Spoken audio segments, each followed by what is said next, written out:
Análisis marginal. El análisis marginal consiste en determinar el beneficio o pérdida obtenida por una empresa o individuo al incurrir en un coste adicional. Es decir, con el análisis marginal se busca averiguar si es posible conseguir ganancias por un desembolso extra específico. Este puede referirse, por ejemplo, a la contratación de más personal o a la fabricación de más unidades de una mercancía blanca. En microeconomía se utiliza este análisis marginal para la toma de decisiones sobre venta, producción y precio. Visto de otro modo, mediante el análisis marginal se puede establecer el punto óptimo a partir del cual a un determinado coste o precio se produce una maximización del beneficio. ¿Cómo nos ayuda el análisis marginal en la toma de decisiones? El análisis marginal relaciona variables como volumen, cantidad, precio, coste, fijo y variable, y oferta, cantidad a ofrecer o a vender. Así permite tomar decisiones como la tarifa de la mercancía o la inclusión de la discriminación de precios. El análisis marginal dependerá en buena parte de la estructura de costes de la organización. Por ejemplo, si los gastos fijos son altos, será más difícil bajar el precio de la mercancía. Esto debido a que la empresa necesita superar una fuente de inversión inicial. En cambio, si los costes variables son los más grandes, favorecerán la rebaja del precio, pues los gastos están asociados a la producción unitaria, es decir, los desembolsos de la empresa dependerán principalmente de la cantidad de unidades fabricadas. Para entenderlo mejor, imaginemos que los insumos que usa la empresa se vuelven más baratos, entonces habrá mayor margen para reducir el precio de la mercancía si los costes variables son los más relevantes. En cambio, si los costes fijos son los de mayor importancia, la empresa no tendrá tanta capacidad para ofrecer rebajas. Punto de equilibrio. El punto de equilibrio, también llamado punto muerto o umbral de rentabilidad, es aquel nivel de ventas mínimo que iguala los costes totales a los ingresos totales. El punto muerto no es más que ese mínimo necesario para no tener pérdidas y donde el beneficio es cero. A partir de él, la empresa empezará a obtener ganancias y este concepto es esencial para saber cuál es el mínimo vital para poder sobrevivir en el mercado. Los componentes y forma de cálculo del punto de equilibrio son los siguientes. Hay que tener en cuenta que los ingresos totales se calculan multiplicando cantidad vendida por precio unitario. Los costes totales serían la suma de los costes fijos y las variables totales, como son los unitarios por las unidades producidas. Pero antes de nada veamos los componentes de la expresión. En primer lugar tenemos la cantidad de equilibrio QE, que es la que hay que calcular. Por otro lado, los costes fijos CF, que son aquellos que tiene la empresa produzca y venda o no. Por ejemplo, alquileres, amortizaciones o seguros. Además, un precio de venta unitario PVU de los productos y un coste variable unitario CVU, que es aquel que sí depende de la producción. Este último está relacionado con las materias primas o la mano de obra directa. Como vemos en la imagen, la forma de calcularlos es muy sencilla, siempre que hablemos de un solo producto. En el numerador estarán los CF de la empresa y en el denominador el margen de contribución, como la diferencia entre PVU y CVU. De esta manera, la cantidad necesaria será aquella que permita cubrir el importe de los CF en que incurre la empresa. Equilibrio de mercado, equilibrio macroeconómico, precio de equilibrio, condiciones de cálculo. Como todo en teoría económica, se requiere una serie de condiciones. Sin ellas, este cálculo sencillo se complica mucho más. Aún así, la mayoría de programas de estadística y gestión empresarial ya incluyen módulos que permitan calcular promedios y ofrecer valores aproximados de cada producto en función de las ventas previstas. Veamos cuáles son esos requisitos. En primer lugar, se presupone que la empresa actúa en un mercado de competencia perfecta y que por tanto puede vender toda esa cantidad al precio establecido. Esto se plantea así para poder entender el concepto de punto muerto y hacer cálculos sencillos, algo que es más que suficiente a efectos académicos. Por otro lado, se considera coste variable constante a cualquier nivel de producción. Esto no suele darse en la realidad, pero en ella tenemos la ayuda de la informática. Programas de fijación de precios. El precio puede ser una parte integral de la estrategia de marketing para un producto o línea de productos y puede influenciar la demanda en varias formas. Los elementos de la estructura para la fijación de precios son los siguientes. Establecer el objetivo de fijación de precios. Analizar la elasticidad precio de la demanda. Identificar los factores claves que actúan sobre la competencia de precios. Calcular la relación entre cambios de precio y volumen, coste, variación en utilidades.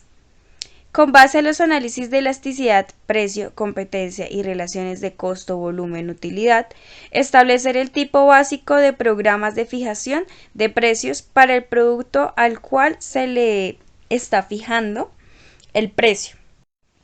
Considere el impacto de un programa planeado de fijación de precios sobre cualquier línea de productos, sustitutos o complementarios.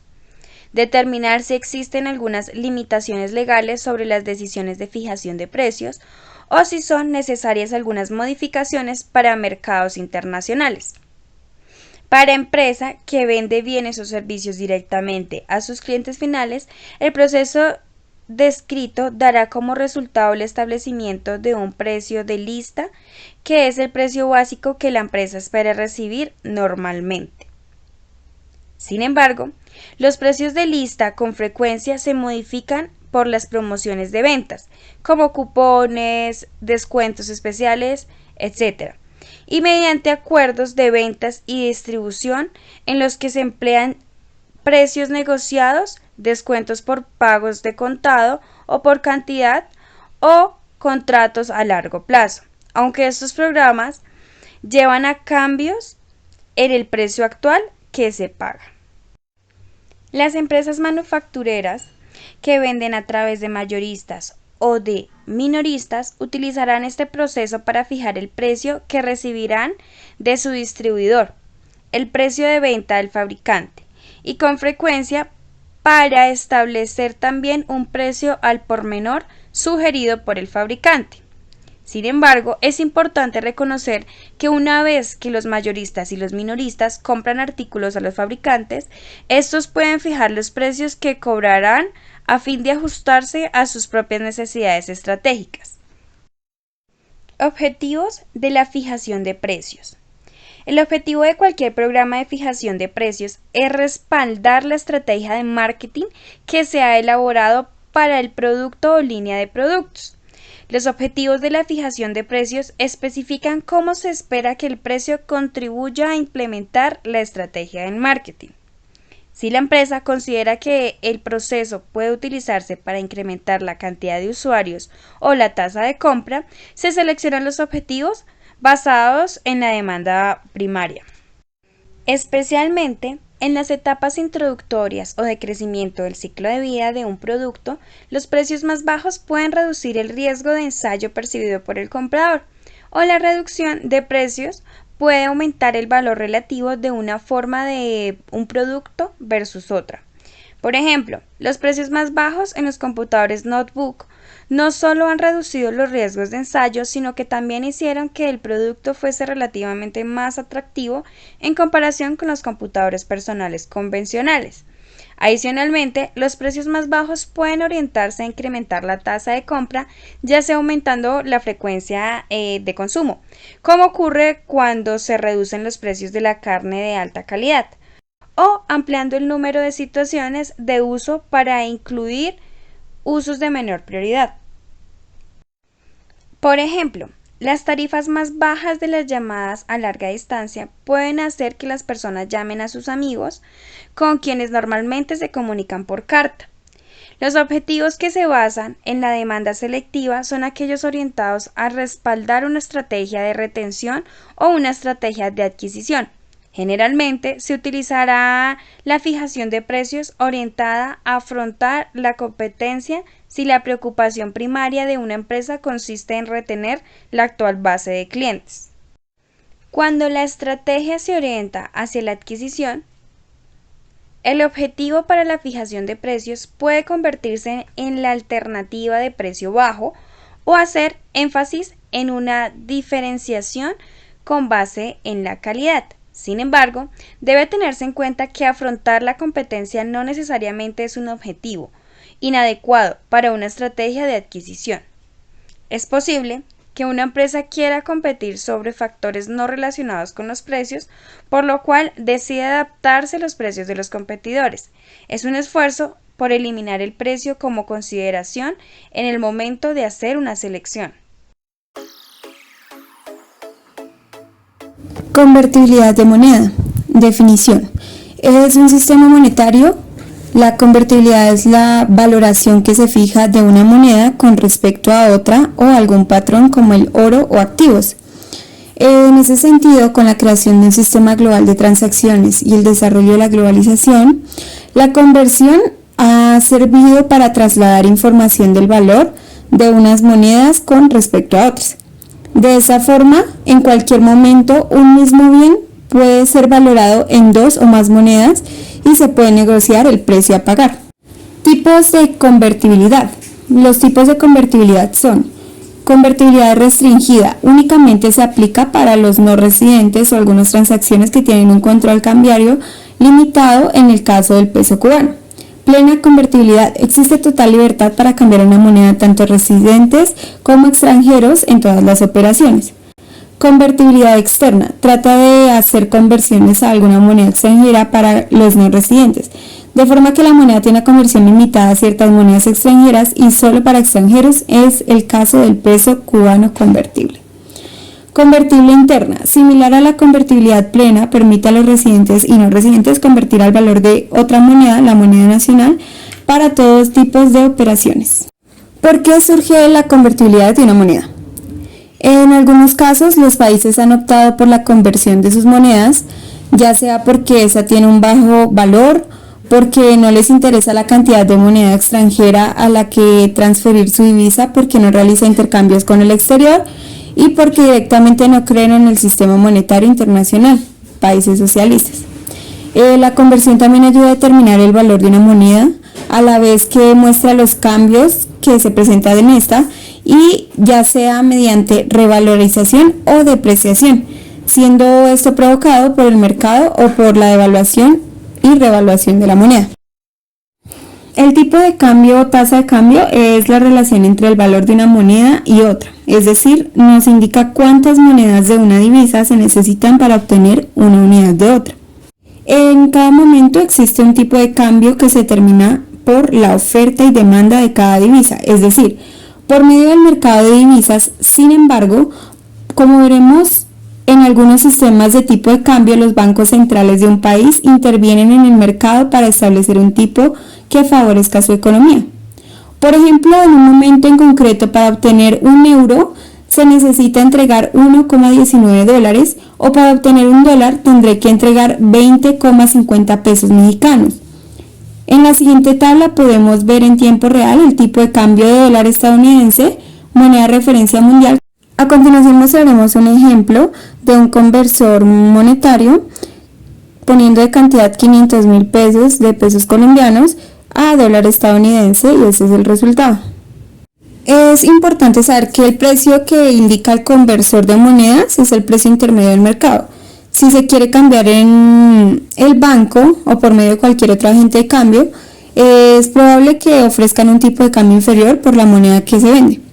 La diferencia entre el precio de compra y venta se conoce como diferencial o spread, que es la comisión que se llevan los agentes de cambio por cambiar una divisa a otra. ¿Por qué fluctúan las monedas?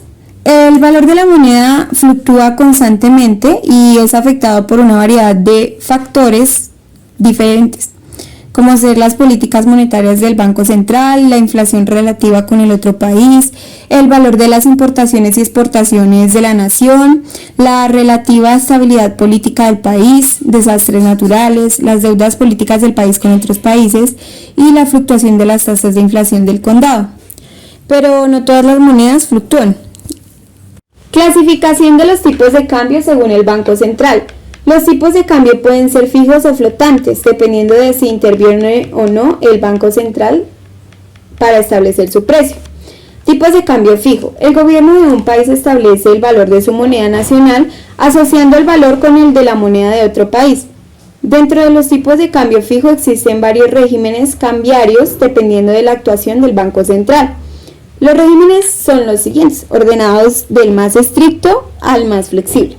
Primero, régimen de convertibilidad o caja de conversión. Es la categoría más estricta entre los tipos de cambio fijos. Se establece por ley un tipo de cambio. Sus reglas funcionan de la misma forma que el patrón oro. El Banco Central se obliga a convertir de manera inmediata en la moneda vinculada cada vez que algún ciudadano presente dinero en efectivo. Para ello debe tener el 100% de la masa monetaria respaldada por dólares guardados en sus reservas. Segundo, régimen convencional de tipo fijo. Un país fija su moneda con márgenes de más o menos 1% sobre otra moneda o cesta de monedas.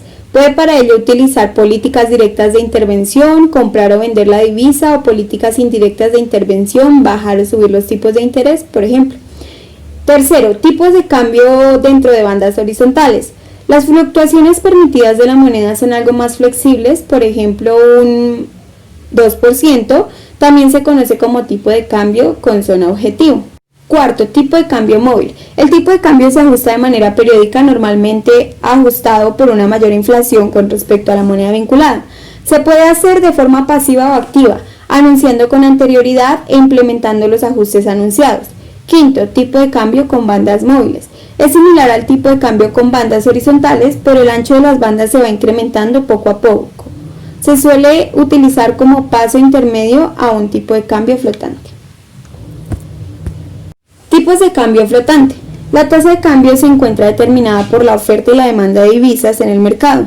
Existen dos tipos de cambio flotante, uno completamente libre y el otro intervenido. Flotación limpia. Aquella situación en la que se encuentran las monedas cuyos tipos de cambio son los que se obtienen del juego de la oferta y la demanda, sin que el Banco Central intervenga en ningún momento. También se conoce como tipo de flotación independiente. Flotación sucia. Aquella situación en la que se encuentran las monedas cuyos tipos de cambio son el resultado del juego de la oferta y la demanda, pero en este caso el Banco Central se ve obligado a intervenir comprando o vendiendo para estabilizar la moneda y conseguir los objetivos económicos. También se conoce como tipos de cambio flotantes administrado, ya que tiene una flotación dirigida pero que no se anuncia previamente. Tipo de cambio real y tipo de cambio nominal. Tipo de cambio real. El tipo de cambio real de una divisa es el poder adquisitivo de la misma en función de los precios del país de otra divisa. Tipo de cambio nominal. Es el tipo de cambio tal y como lo conocemos, es decir, se trata de la cotización oficial de un tipo de cambio en el mercado de divisas. El dólar de Estados Unidos, la libra de Inglaterra, el euro de la Unión Europea y el yen de Japón son denominadas monedas firmes o duras. Son libremente convertibles y son empleadas como moneda de reserva y referencia por las demás economías del mundo frente a sus monedas. La aceptación común de esas monedas en los negocios internacionales hace que se las reconozca como divisas. Cláusulas de compra y venta Incoterms, precio de exportaciones fábrica, FAS, FOB, CFR y CIF. Los Incoterms son un conjunto de reglas internacionales que se han constituido como un lenguaje internacional para términos comerciales, regidos por la Cámara de Comercio Internacional. Los Incoterms determinan el alcance de las cláusulas comerciales incluidas en el contrato de compra y venta internacional y facilitan las operaciones de comercio internacional, delimitando las obligaciones con el fin de disminuir el riesgo en dichas operaciones comerciales. Los Incoterms establecen en forma simplificada las obligaciones del comprador y del vendedor en una compraventa internacional. Asimismo, permiten determinar el momento en que se produce la transferencia de riesgos entre las partes involucradas.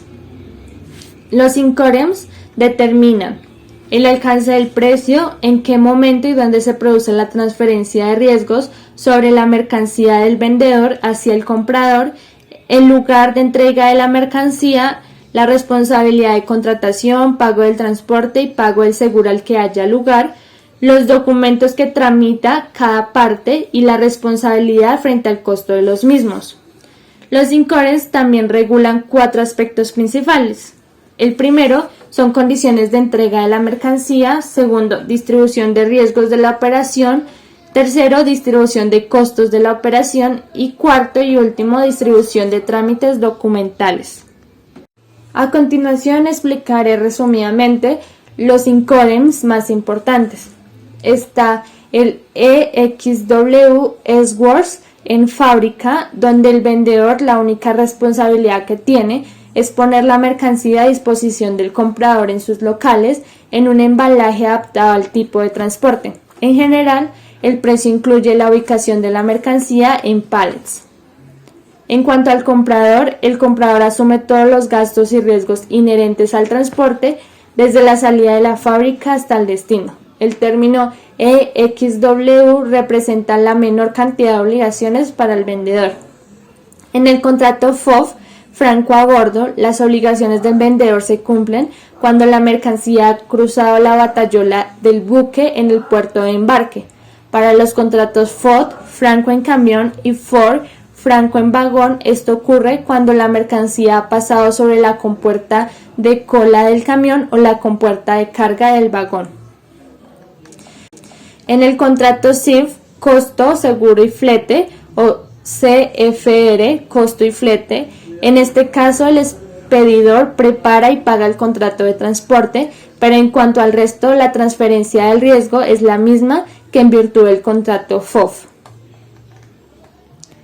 En cuanto al contrato FCA, franco transportista, en este caso las obligaciones del vendedor se cumplen cuando la mercancía despachada para la exportación se entrega al transportista o al agente o agentes oficiales del transportista en el lugar o punto de entrega nombrado. A veces el contrato se llama también franco en contenedor o franco en almacén. Las responsabilidades del comprador comienzan ahí y corre a su cargo pagar todos los gastos de transporte en tierra y de carga en el puerto de embarque. En cuanto al contrato FAS, Free Alongside Ship, franco al costado del buque, en el vendedor tiene las obligaciones que han sido cumplidas cuando la mercancía, ya pagados los aranceles, es ubicada al costado del buque, en el muelle o en alijadores del puerto de embarque convenido. El comprador también asumirá desde ese momento todos los gastos y riesgos de pérdida o deterioro tan pronto como la mercancía haya sido entregada junto al buque, en especial en caso de retraso de la embarcación o anulación de la escala. El comprador designa al transportista, concreta el contrato de transporte y paga el flete. En cuanto al contrato CFR, Cost and the Free, coste y flete, el vendedor escoge al transportista, cierra y asume los gastos pagando el flete hasta el puerto de llegada de convenio, descarga no incluida. La descarga de las mercancías con aranceles cancelados en el buque es su responsabilidad, al igual que las formalidades de despacho. Por otra parte, la transferencia de los riesgos es la misma que en el FOF. En cuanto al comprador, él asume el riesgo de transporte cuando la mercancía ha sido entregada a bordo del buque en el puerto de embarque. Debe recibirla al transportista y recibir la entrega de la mercancía en el puerto de destino o convenio. ¿Qué son los canales de distribución? Son el medio a través del cual una empresa fabricante elige hacer llegar sus productos al consumidor final, procurando que sea lo más rentable y eficiente posible.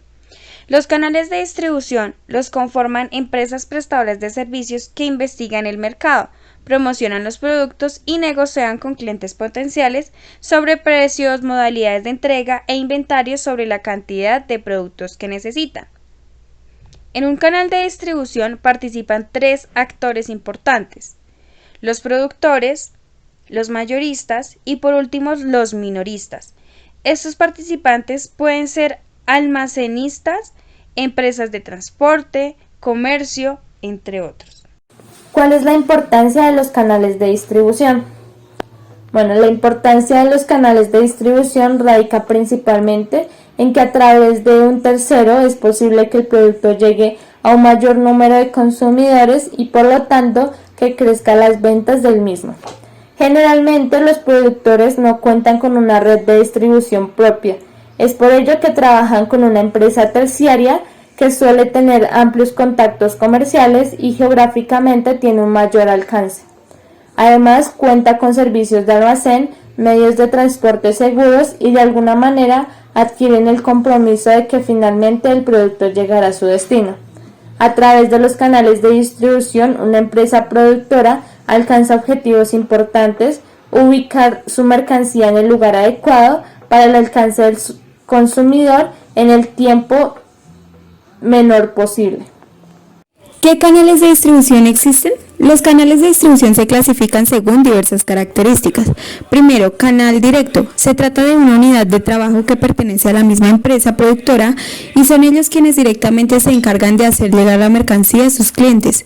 Esto implica además que la empresa debe contar con espacio para almacenar la mercancía y medios de transporte para hacer las entregas. También mantienen contacto directo con los clientes. Segundo, canal indirecto. Son terceras personas que se encargan de prestar este servicio. Este tipo de distribuidores dividen el trabajo en función de los costes, precios, el tipo de mercado y la forma de comercializar el producto. ¿Cómo se clasifican los canales de distribución? Los canales de distribución se pueden clasificar según el rubro empresarial. Anteriormente hablando de cómo funciona el giro de consumo, pero existen modelos diferentes de trabajo para el giro industrial o para el de servicios. El primer es del productor al cliente industrial. En este sector, el canal de distribución más utilizado es el que va directo del productor al consumidor industrial. Esto porque los tiempos de entrega son más cortos, hay menos trámites de por medio, es más fácil satisfacer los requerimientos del cliente y las ganancias son mayores. El segundo canal de distribución es del productor a los distribuidores industriales. En este proceso participa como intermediarios los distribuidores industriales, que básicamente son mayoristas. Estos se encargan de adquirir el producto y luego lo venden en grandes cantidades por menos valor. ¿Cuáles son los canales de distribución en marketing digital? Philip Kotler, uno de los principales expertos en mercadeo, tenía la opinión de que cuando las empresas empezaron a crecer a nivel de producción y sus canales de distribución también comenzaron a mejorar, era imprescindible dar un nuevo enfoque a la estructura del negocio, incorporando estrategias de marketing que ayudarían a mejorar los procesos administrativos internos. ¿Cuáles son los canales de distribución aplicables dentro del mundo digital? Páginas de blogs, aplicaciones interactivas, todas las redes sociales, promociones y publicidad, SEO, canales de publicidad. El beneficio que aportan los canales de distribución en el mundo digital es que facilitan el acceso que puede tener el consumidor a un producto o servicio en particular. Este proceso solo es posible generando contenido de valor. Al crear dicho contenido se logra mejorar el posicionamiento dentro de los motores de búsqueda de Internet, además de ganar en fidelidad por parte de los clientes.